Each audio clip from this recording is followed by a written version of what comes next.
Right, so if you're watching this video, I'd assume that you're one of those people who've held their cameras in their hand for a good few months, practiced with it, and made a decent portfolio, and you finally bagged yourself your very first photo shoot. First of all, congratulations. But if you're not one of these people, you're probably one of those people who have been to a few shoots in the past, but you still have some level of anxiety, you still have butterflies in your stomach, and you just don't know what is it that you lack. That does not make your shoots go as smoothly as you think they would go, right? Well, if not, then I don't know what I'm doing here. Well, if you are one of those people, I'm going to be sharing with you my own tips and tricks in this video, which I personally use on nearly all my shoots to make sure that my shoots are going as cleanly and as smoothly as they possibly can do, and I don't feel any anxiety or butterflies in my stomach before heading in for a shoot. Now, before we get actually started, I would like to let you know that I was once over there as well, where I bagged my very first shoot, and I was so nervous that I just did not know what to do. I just turned up to the shoot and did a few pictures and called it a day. Well, guess what? That is not how it works. And I have been through a good few shoots in the past, and I believe I'm qualified enough to make a video like this. By no means am I the best person out there to give you this information. But I think these tips are really going to help you out, provided you follow them carefully. Although there's nothing too crazy going on in this whole video, I can promise you that. But yeah, as long as you follow these tips, make a note of these, make sure you practice these, and you should be good to go. Right, so let's jump right into it. I'm not going to be ashamed of the fact that I've made a list of the tips that I'm going to be sharing with you. Also, this is one of probably the only video on my channel which is completely not scripted. I only have a few points here to go over. So I think this video is not going to be an entire blunder. Well, we'll see how that goes. Right, so the very first thing I want you to do is completely forget about the shoot and talk to your client.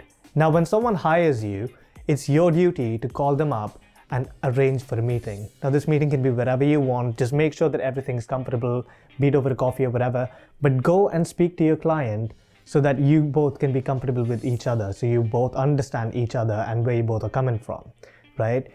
Your client may not be as well versed with the terms that he's using to describe a photo to you as a photographer. So what the client may want to tell you may be completely different from what you believe that whole image is going to look like in the end, correct?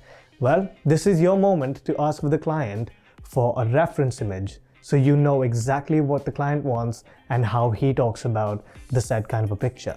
So with this, you don't only know exactly what the client wants, but you also know how the client talks.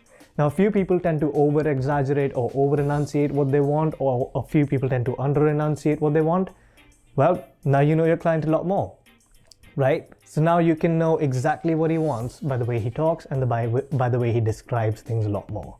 This is your time to completely shed out your own ideas about what he's trying to do or what she's trying to do with his whatever business he has.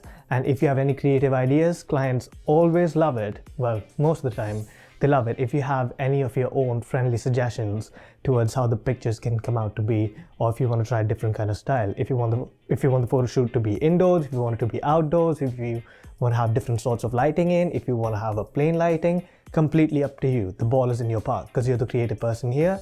But make sure it's as close as possible to the reference image if the client shows you any. But if not, it's completely and entirely up to you. Right, so the next thing that we're going to dive into is basically, well, that sounds wrong, but the next thing we're going to be talking about is the model, because you don't want to dive in. All right, so we're talking about the model now. Who's got the model? Well, if the client already has a model, fair enough. But if you have a model, make sure to have a meeting with the model and the client at the same time. Even if the client has his own model and he knows the model personally, but you don't know her, ask the client if it's possible for you and the client to go and have a meeting with the model herself. Now, why do you want to do that? Why do you want to go and meet a model before the shoot even starts? Well, this is your chance to ask the model exactly what she's comfortable doing, what she's done in the past, how long she's worked in the industry for, so you know exactly who you're working with. You need to know exactly what she's comfortable with. So since I was doing a clothing brand photo shoot, so a clothing photo shoot if you may, or a catalog, or a clothes catalog, whatever you want to call it, we did have a few parts with lingerie in it. And I had to ask the model face to face whether she is comfortable being in lingerie at the time of shoot with two guys present, because I don't want to be in breach of anything. Like, I'm not trying to do anything here, I'm just trying to do my job. So it's best if I ask the model beforehand if she's done any of those sorts and if she's comfortable doing that as well. But if not, you can always, have your client there, and the client, if he's okay with, not shooting for lingerie at the time with that model, can completely, it's completely his call whether to still keep the model for other things or hire a different model for the other one or completely drop the model, because that's not your call. But you had the question in your head, so you can ask that. This is also a question that your client can ask the model, but if you ask it, it still doesn't make a huge difference. This is also your time to ask the model whether she's photosensitive, whether hard lights affect her in any sorts of way, if her eyes get really tired really quickly, or if she starts sweating a lot. Because these things really do matter. Sweat catches on the camera like anything. Your lights are going to be reflecting like a balloon with oil on it. I think that's a really bad example. But yeah, you know what I mean, right? Just get to know the model a bit better. Make sure that you're still making jokes, so you're still talking to the model. Make sure you see the model's previous work if she's got a portfolio with her, so you know exactly what she's been working with, the kind of pictures she personally likes, so you can understand the psyche of the model.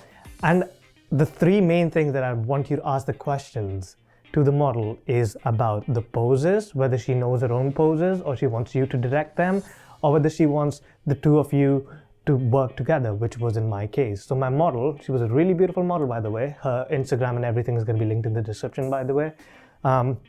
So she had her own poses, but she was like, maybe as we can go along, probably you can direct some poses to me as well, whichever suits you. So I was like, yep, I'm game, because I know how to direct a few poses, and I was completely down for the collaborative idea. Second thing you want to talk about is makeup, whether she has her own makeup artist, or do you want or do you have to be the one to arrange for one, or the client has to be the one to arrange for one.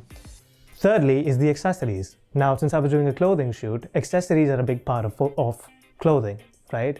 So I had to ask her whether she's going to be getting her own accessories or not, and you'll just plan your way according to that afterwards, right? So you know exactly what the catalog is because the client must have showed it to you in the meeting you had first.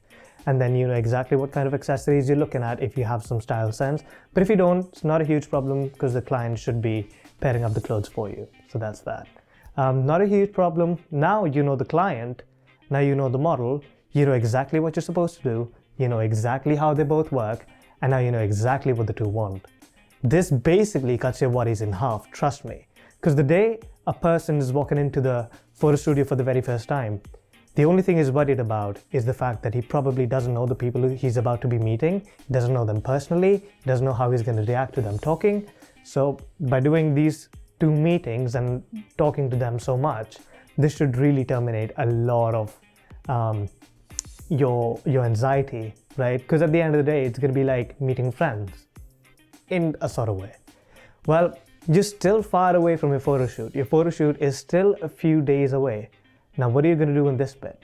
Make sure to keep in contact with the model and with the client, right? Never let your aura die. Just keep in contact, ask them how they're doing, keep shooting a few ideas at them if you want, you know, a picture that you liked, which goes well with the reference image or looks somewhat similar to the reference image. So just shoot that idea to the client and to the model. Tell her that she's going to be working something on this sort, and tell the client that this is something that he may be interested in when it comes to pictures according to you, and just keep the conversation going. In these few days between the shoot and the meetings, you'll get to know them a bit more better, you'll get more pally with them, and things are just going to ease out a lot more. Now comes the night before the shoot. This is usually when you'd be shitting yourself. Am I allowed to say shitting? I'll say shitting. Yeah. So this is the time when you're usually super scared, anxious, and you're not going to be able to sleep, right? Well, at this point, hopefully, you'll be more excited than nervous. You'll be more calm than shitting yourself. You'll have, hopefully, no butterflies in your stomach. But your work is still far from over. The very first thing I want you to do is put some music in the background to hype yourself up, all right? Make sure your bag is packed while the music is playing. Pack everything up. Put your things to charge if you have to. If they're already charged, Keep the cameras and the batteries with you, the microphones with you, the lenses with you, depending on the kind of shoot you're doing. And just make sure that you also have your mask with you, because this is COVID season and nobody's trying to catch nothing. Right, this is also the time when I'd like you to pack a few accessories of your own. So in case things go haywire on the set and you don't know what to do because the accessories that she's got or the ones you've pre-planned just don't go well with the dresses anymore. So what do?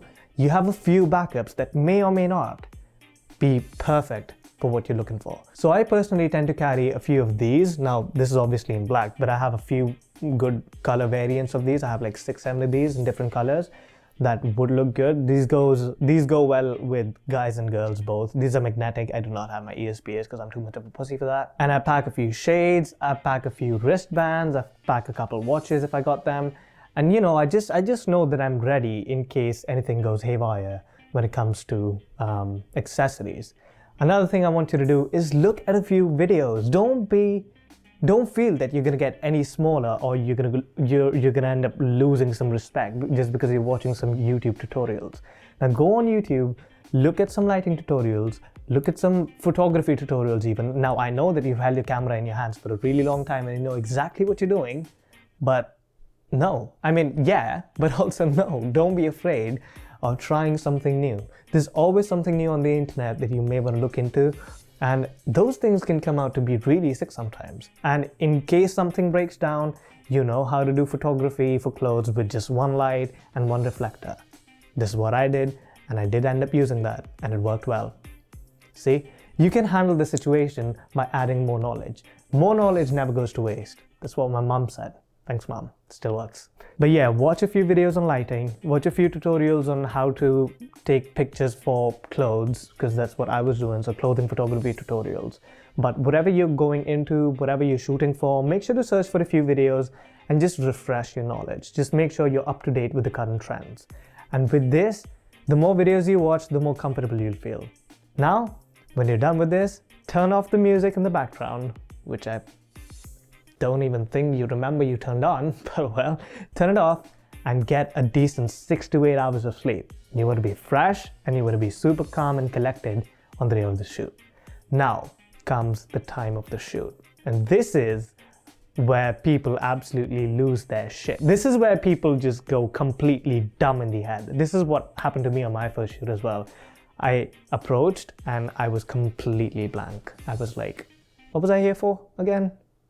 We're making a point.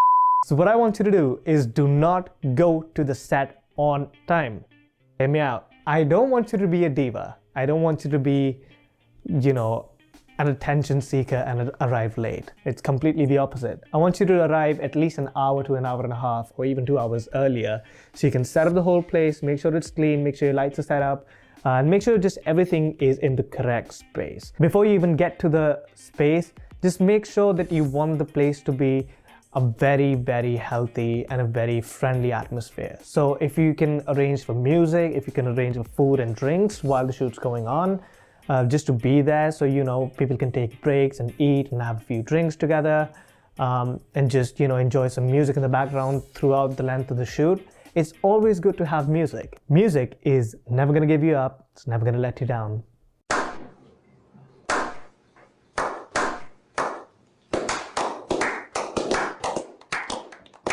But yeah, these 3 things really make for a killer surrounding. Now, once you've arranged for these things, get it out of your head. Now, you're in the space and you want to set up your lighting.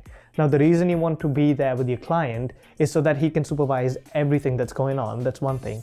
And secondly, because you as a photographer need to use the client as the lighting reference. Now, what I like to do is I set up my whole lighting with my camera on a tripod right in front of the set, and have my client come in, stand, so I can make sure the lighting is accordingly adjusted. I know exactly where the reflectors, the bouncers, and the key light is going to be at, and I'll just snap a picture. Then once I feel it's well balanced, I'm gonna show it to the client and give him a visual reference of how the lighting is gonna play. Once he approves it, the set is ready. Now trust me, you think that it's like a 10-15 minute process to go there and set everything up. Trust me, it's not. It took me an hour and a half to 2 hours because we were there, we were unloading all the clothes, we were setting up a changing station for the model to come in so she can have her privacy when she's changing, because of course I don't want to be in breach of anything, like I said before. Like, I respect women to the max, and I am not trying to be, like, I don't want her trouble. She's gonna get her own privacy. So we set up an entire changing room for her. We got all the clothes laid out so she can choose what she wants to be in. She got the makeup, accessories, and everything sorted out, right? So 2 hours in, and now is the actual time of the shoot.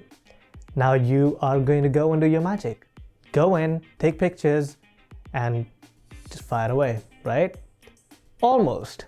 What I want you to do is take a few pictures of the model in the desired dress, or just take the picture of the model with the final product on her, like in my case, and I'm going to show that picture to my client. First, I'm going to look at it for myself, and then I'm going to show it to the client, and then tell him about the edit procedure, what I'll be going through with it. So if there are lights in the picture itself, tell him how you're going to be able to remove the lights and give him a final product that looks somewhat like this and this and this. So you can tell him what the final product is going to look like. With this, he's going to know exactly what he's getting, and if he needs any changes in that, he's going to let you know, and then it's all about trial and error.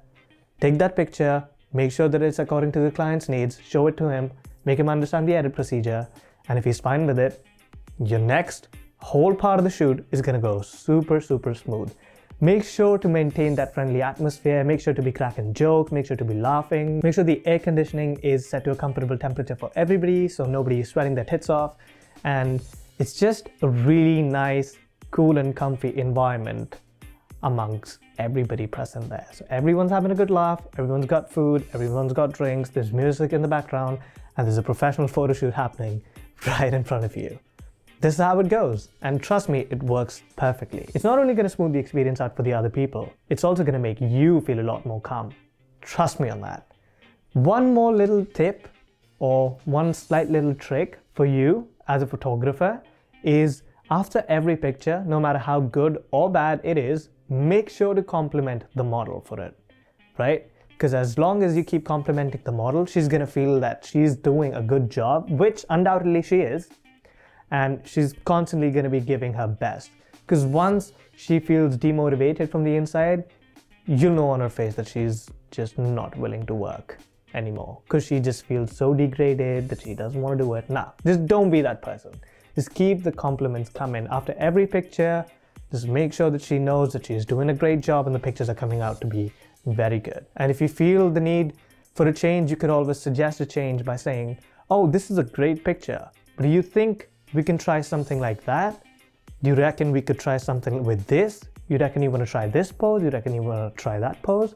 And it's always going to be a smooth transition into a different pose. And it works so well all the time. Now, I may or may not use it. I don't know. I'm not making any claims, but I may or may not use it, and I may or may not get the best results from the model in a 7-hour shoot. I'm just going to say that. That's it.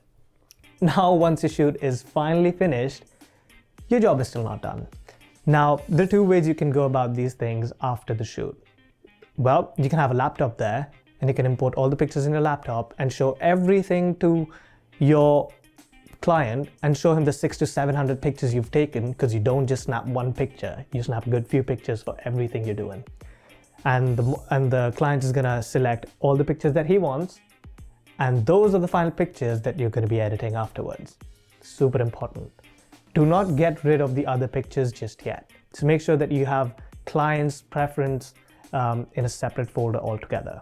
This is gonna make your life a lot easier. You could either do this, or like I did, because I don't have a laptop, I had the client come to mine and I showed him everything on my PC. And that also did the trick just fine.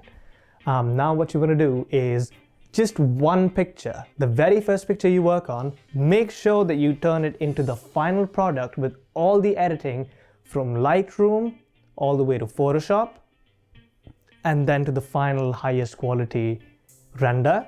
Show it to the client and tell him that this is the final quality of picture with the final edit that you're gonna get. This one thing is gonna change how you edit for the rest of the pictures, be it 1,000 pictures or be it 100 pictures, right? So if there's any other changes that your client wants you to make those in the very same picture and keep giving him the same picture, but an edited version of the same picture according to him, so he reaches the perfect picture that he wants, and that's the kind of pictures that he wants to see throughout the board, like completely across the board. So you know exactly what the client's looking for when it comes to the edit. And now your work is easy as pie. Well, it's not easy as pie, but it's just not as cumbersome. So you know exactly how to edit everything. Just go on, open Lightroom, edit everything out, put everything in Photoshop, make sure you do your given adjustments, and call it a very successful photo shoot. And after this, hopefully, if you followed everything correctly, you should be getting another call from your client sometime soon for another photo shoot. This works about 95% of the time, but sometimes it also doesn't, so don't think of getting demotivated. Take my word for it, you're doing a great job. You are in a position where people can only dream of being at. The people who are just starting with photography can only dream of having a paid photo shoot, or even a non-paid, but like to be in that professional environment. And you're getting that. But make sure it goes smooth as hell using these tricks and tips. Yeah, these tips and tricks. Because for me, these work nearly all the time. Trust me, there's all sorts of people everywhere. Doesn't work all the time, but most of the time, it does work. I guess that's the end of the video then. Well, I hope you guys enjoyed these tips and tricks. I know this video might have been a little too long, but it covers a lot of things. Make sure you take notes, I guess. I don't know, but have fun. Just make sure to go out and have fun with your camera and with your photo shoot. And all the very best for your very first photo shoot, or the next photo shoot coming up. Right, I'll see you guys in the next one.